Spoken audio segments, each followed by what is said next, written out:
15,000 का खरीदे तो 3,000 आ जा रहे, 15,000 तो जेब में नहीं है। अरे क्रेडिट कार्ड है भाई, 3,000 की बचत हो रही ना, 3,000 की बचत करने के वास्ते अल्लाह और उसके रसूल से ऐलाने जंग लियो 15,000 बचत।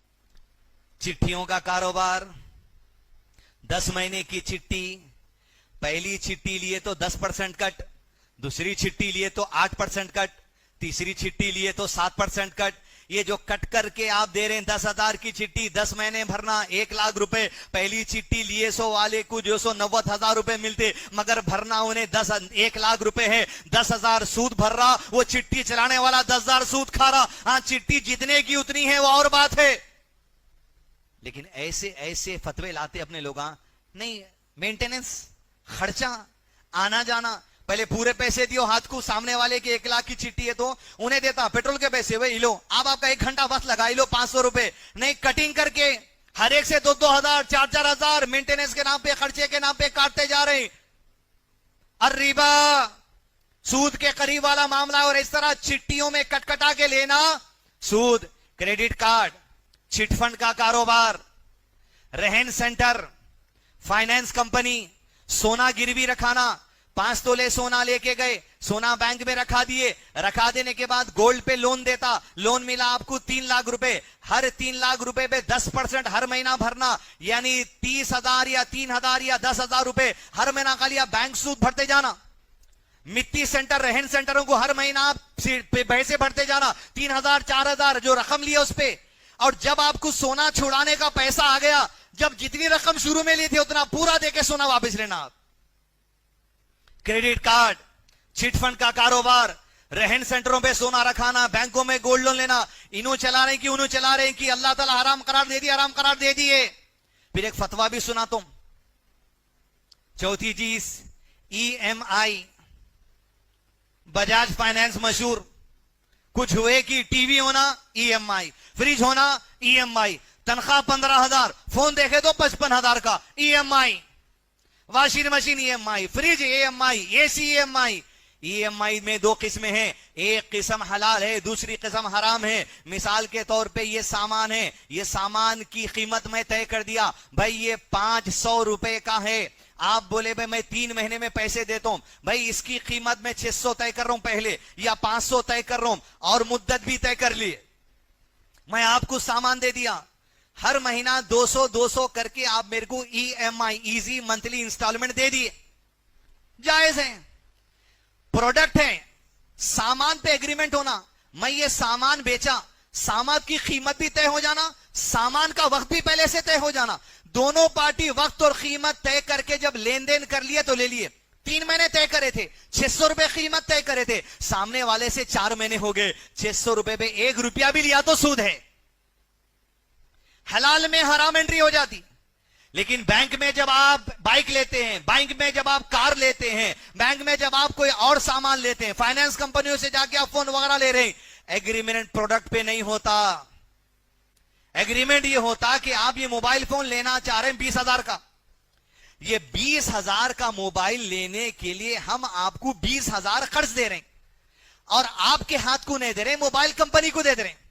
आप ये बाइक लेना चाह रहे हैं 1,00,000 रुपए की, हम 1,00,000 की बाइक लेने के लिए आपको 1,00,000 दे रहे हैं, आपको नहीं दे रहे, आपके नाम से बाइक होंडा कंपनी को दे रहे हैं। होंडा कंपनी आपको जो सो बाइक दे दी, इन्हें आपकी तरफ से 1,00,000 दे दिया। इसका और आपका जो एग्रीमेंट रहता EMI का, वो ये रहता 1,00,000 की गाड़ी खरीदने के लिए आपको 1,00,000 खर्च दिया गया था, हर महीना इस 1,00,000 रुपए पे 5,000 रुपए सूद भरते रहिए। 36 मंथ भरना है तो 1,00,000 के बजाय 1,50,000 भरो, 24 महीने में भरना है 1,00,000 के बदले 1,25,000 भरो, 12 महीने में भरना है 1,00,000 के बजाय 1,12,000 भरो। एग्रीमेंट जब इस तरीके से होता है, ये EMI हराम है। EMI में हलाल शक्ल भी है, EMI में जो सो हराम शक्ल भी है। जब एग्रीमेंट प्रोडक्ट पे होता है, मुद्दत तय हो जाती, कीमत तय हो जाती, उसमें बाद में तब्दीली नहीं होना। कीमत तय हो गई, मुद्दत तय हो गई, मुद्दत बढ़ने पे फिर आप एक्स्ट्रा ऐड कर रहे हैं, सूद के अंदर शुमार होता। अरे क्या मन साहब, कुछ भी नहीं ले सकते फिर आज के जमाने में। अरे आप दुनिया में आए तो क्या क्रेडिट कार्ड से आए? आपके दवाखाने का बिल क्या क्रेडिट कार्ड से गया? आपके अकीके का बकरा क्या जिया घोड़े वाले क्रेडिट कार्ड से लिए? ये शैतान आपके मिजाज को ऐसा बना दिया कि आप अपने मिजाज को यह समझ लिए कि अब हो ही नहीं सकता। फिर वाकयात सुनते क्यों अल्लाह के नबी सल्लल्लाहु अलैहि वसल्लम के? फिर साहबा के वाकयात सुनते किस वजह से? कि अपनी मोहताजी अल्लाह के सामने रखे, हमेशा कोशिश करे, खुददारी से मेहनत करे, कमाए जो है उसमें खुश रहे, न हराम की तरफ गए, न इसरार जुनूबी करे, अपने गुनाहों पे इसरार करे, न सुआल मिन गैरी हाजा, जरूरत के बगैर मांगे भी नहीं। Credit card, chit fund, gold loan, मिट्टी सेंटर, और चौथी चीज EMI, पांचवी चीज होम लोन। घर के कागजा ले जाके जायदाद के रखा देना, जायदाद के बेस पे क्या मार्केट वैल्यू ने आपको 10 लाख 20 लाख देता, वो 10 लाख 20 लाख में आप घर बना रहे हैं, वो पूरे खर्चा हो गए, आमदनी नहीं है, हर महीना 10 लाख रुपए के ऊपर आपको 20-25 हजार रुपए बैंक में सूद भरना है, वो भरते जाओ। जब कागज छुड़ाना है, पूरा पैसा 10 लाख लेके आओ, कागज छुड़ाना, महीनों सालों निकल जाते, बाप दादा की जायदाद हर्राज कर देते बैंक वाले, this property is for sale, क्योंकि जो कर्ज लिए थे सूदी, सूद तो भर दिए लेकिन कर्ज अदा नहीं कर सके। सूद भरे आप, कर्ज अदा नहीं कर सके। Property loan, EMI, credit card, cashback offer क्या है? जब आप डेबिट कार्ड से खरीदते हैं, उसके ऊपर कुछ कैशबैक आ रहा, वो डिस्काउंट है, लेकिन अक्सर कैशबैक जो मार्केट में दिया जाता, वो सिर्फ क्रेडिट कार्ड की परचेस पे दिया जाता। आप कैशबैक ऑफर देते भाई, 15,000 का खरीदे तो 3,000 आ जा रही, 15,000 तो जेब में नहीं है। अरे क्रेडिट कार्ड है भाई, 3,000 की बचत हो रही ना, 3,000 की बचत करने के वास्ते अल्लाह और उसके रसूल से ऐलाने जंग लियो, 15,000 बचत कितनी हो रही? 3,000 भरते नहीं, हर महीना चिट्ठी आती, आप 15,000 का खरीदे थे, प्लीज पे ओनली 3,000 रुपीज। 15,000 का खरीदे 3,000, आज के जमाने में दोस्तानी है भाई, बैंक वाले अपने हैं, लेते जाओ 3,000 3,000 3,000, अरे बढ़ते जा रहे, वो 15,000 खत्म ही नहीं हो रहे, सालों निकल जा रहे। बैंक में मालूम होता वो 3,000 सिर्फ सूद था जो भर रहे थे, वो 15,000 जैसे के तैसे रखे हुए। तो ऐसा हो गया, पैदाइश होते ही क्रेडिट कार्ड का इस्तेमाल, वलीमा क्रेडिट कार्ड, अकीका क्रेडिट कार्ड, ये मिजाज में गंदगी आ गई। और एक साहब मेरे को फतवा भेजे हाल में, हैदराबाद का बहुत बड़ा मदरसा, हिंदुस्तान को किताब भेजे, उस किताब में लिखा गया कि इमाम अबू हनीफा रहमुल्लाह अलैह के करीब, किसके करीब? रसूलुल्लाह ने बोला, मैं सल्लल्लाहु अलैहि वसल्लम, अबू बकर ने बोला, उमर ने बोला, अली ने बोला, उस्मान ने बोला, रज़ियल्लाहु अलैहिम अजमईन। क्या बोला? इमाम अबू हनीफा रहमहुल्लाह, अहलुस सुन्ना के इमाम, इज्जत और एहतराम हमारे दिलों में है।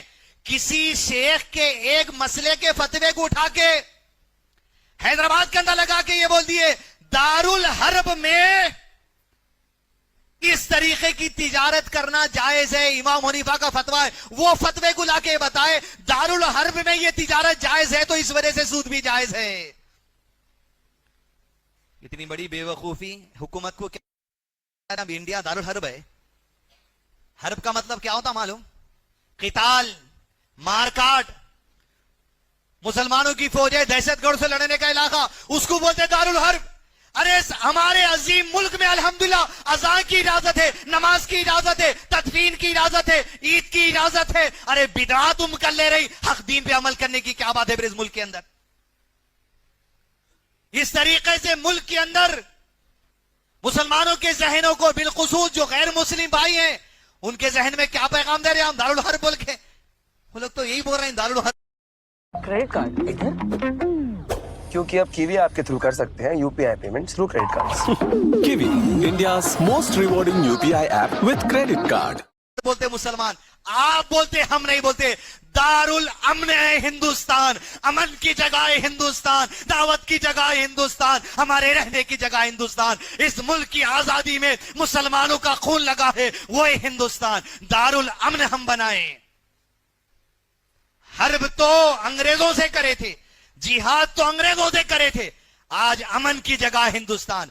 अगर हिंदुस्तान को आज अगर कोई दारुल हर्ब कह रहा, सबसे बड़ा गुमराह है, सबसे बड़ा जाहिल है जो हिंदुस्तान को दारुल हर्ब कह दे। दारुल अमन है हमारा मुल्क।